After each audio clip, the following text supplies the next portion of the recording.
Every once in a while, a movie just comes out of nowhere.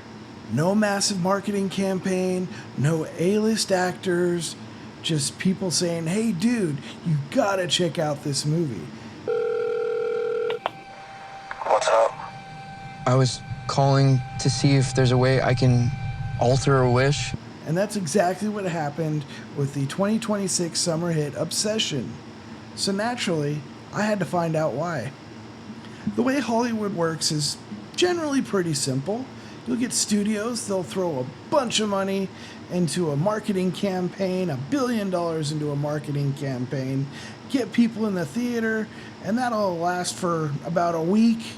And then the movie will die a painful death in the second weekend. And that is the standard formula. It's been going on for years, if not decades. But then there's Obsession.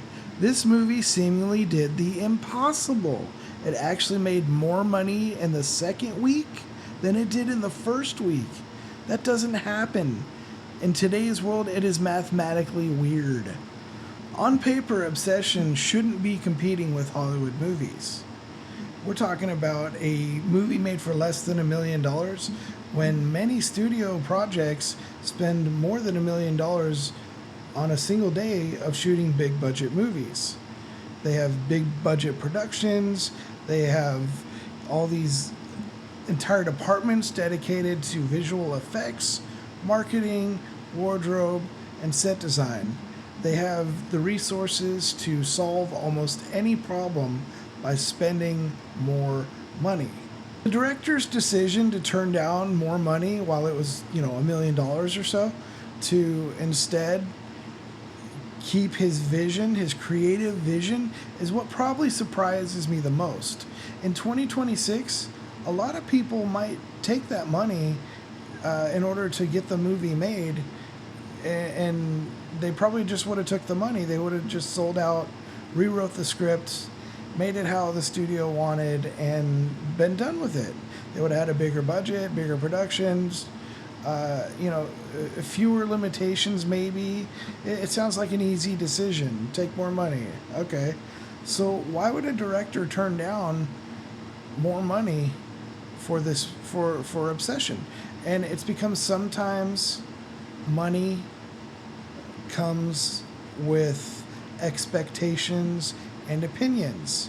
Now you got more executives with their opinions. Now you got more producers with their opinions.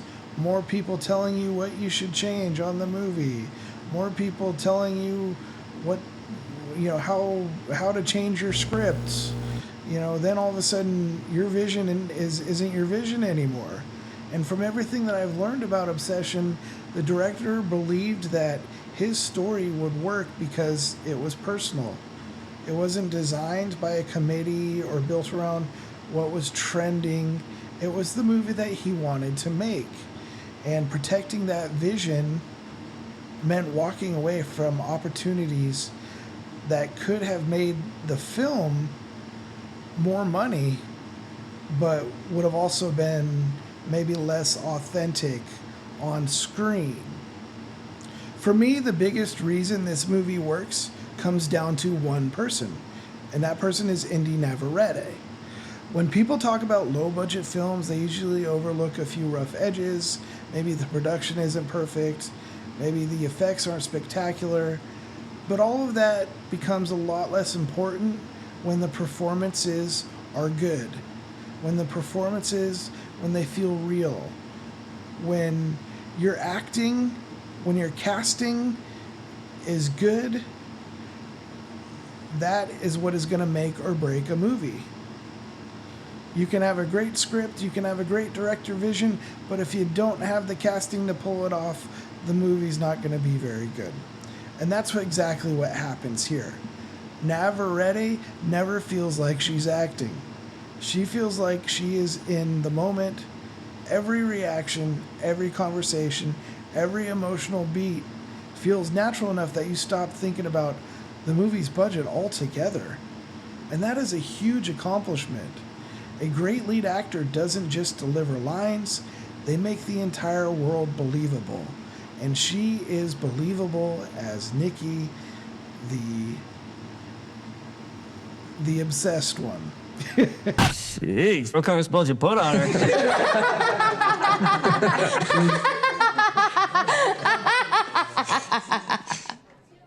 So after watching Obsession and learning everything about Obsession, I can understand truly why people can't stop talking about this movie.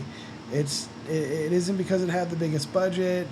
You know, it's a breakout hit. Nobody was really expecting it. You know, it wasn't backed by a Hollywood studio.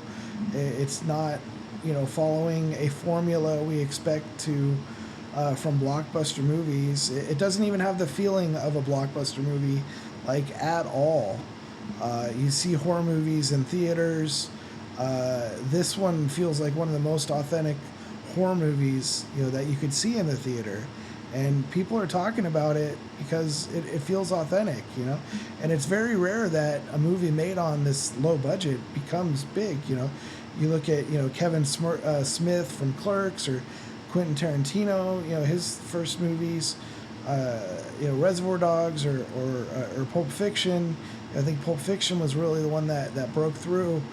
And, you know, then you have a movie that also came out this year called Backrooms, that has done tremendously well at the box office too. So you see it in the director's commitment to protecting his vision.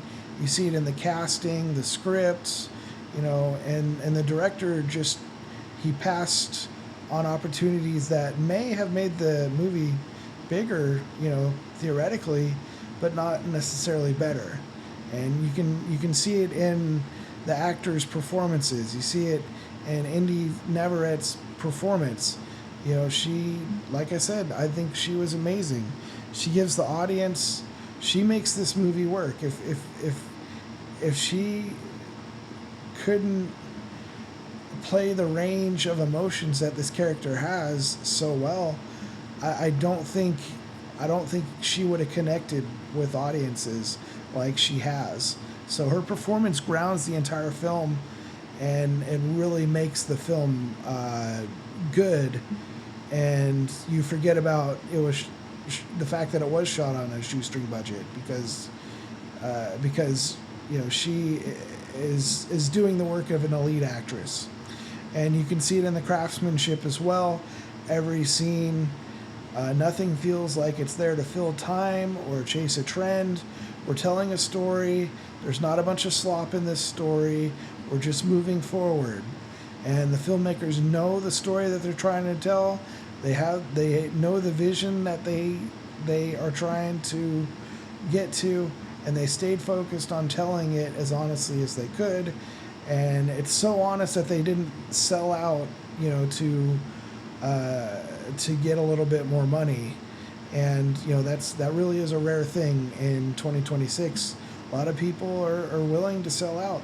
They'll sell their souls for what they think might be bigger things.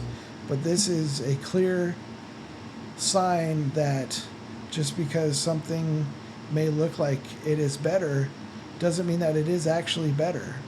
And in an era where bigger budgets often mean bigger expectations, they also mean more creative compromises. And Obsession is a reminder that great filmmaking isn't measured by how much money you spend, it's measured by how effectively you can connect with an audience. You saw Supergirl and how it flopped, and it didn't make any money, and it's not going to recoup its $1 billion budget, you know, because it's corporate slop. Nobody really cares about Supergirl. And maybe that's why this movie has struck a chord, because people went and saw it and they said, hey, this movie is really good, you got to go see it. And, you know, it wasn't trying to be the next blockbuster. It wasn't trying to be the biggest movie of the summer, the biggest movie for Focus Features ever. It wasn't trying to do that. It was just trying to tell an authentic story. And that's what they did. And that's why people are so obsessed with Obsession. And after watching it myself, I can see why. Let me know your thoughts in the comment section down below. Do you like movies? What's your favorite movie this summer? And don't forget to drop a comment and click that subscription button. We'll see you next time.